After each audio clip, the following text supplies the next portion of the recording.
एक दिन पांडा अपने जंगल में बैठा चांद को देख रहा था। उसकी हमेशा से इच्छा थी कि वह कभी चांद पर जाकर देखे कि वहां क्या है। तभी उसे एक खबर मिली कि इसरो, भारतीय अंतरिक्ष अनुसंधान संगठन, एक नया चंद्रयान मिशन भेजने वाला है। पांडा के मन में उत्सुकता जागी और उसने तय किया कि वह इस मिशन का हिस्सा बनेगा। पांडा चुपके से इसरो के केंद्र में पहुंच गया। वहां उसने वैज्ञानिकों को अंतरिक्ष यान की तैयारी करते हुए देखा। उसकी मुलाकात एक वैज्ञानिक से हुई, जिसने उसे समझाया कि चंद्रयान कैसे काम करता है और इसे चांद तक कैसे पहुंचाया जाएगा। पांडा को यह सुनकर बहुत मजा आया और उसने मिशन में शामिल होने की इच्छा जताई। वैज्ञानिक पहले तो हैरान हुए, लेकिन फिर उन्होंने पांडा को विशेष अंतरिक्ष सूट पहनाया और उसे मिशन का विशेष पर्यवेक्षक बना दिया। फिर वह ऐतिहासिक दिन आया जब चंद्रयान को लॉन्च किया जाना था। पांडा रॉकेट के अंदर बैठ गया और गिनती शुरू हुई। 10, 9, 8। जैसे ही गिनती खत्म हुई, रॉकेट जोर से गड़गड़ाया और आसमान में उड़ चला।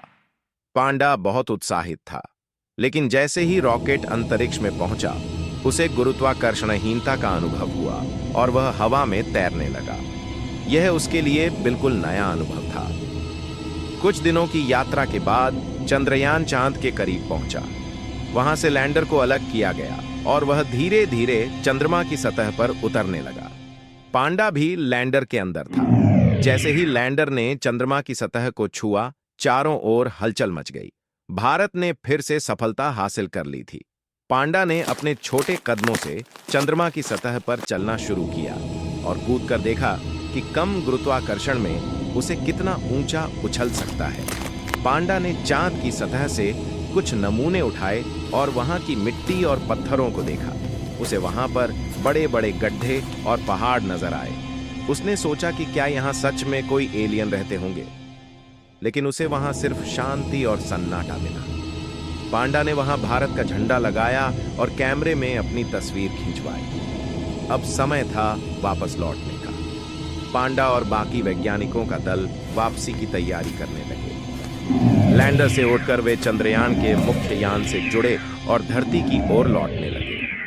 कुछ दिनों की यात्रा के बाद वे धरती के वायुमंडल में प्रवेश कर और धीरे धीरे पैराशूट के सहारे समुद्र में उतर गए। भारतीय नौसेना ने उन्हें सुरक्षित बाहर निकाला। पांडा को इसरो के वैज्ञानिकों ने सम्मानित किया और उसे पहला अंतरिक्ष यात्री पांडा घोषित किया।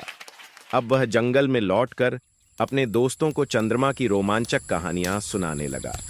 अंत में पांडा ने सीखा कि विज्ञान और साहस से कोई भी सपना पूरा किया जा सकता है।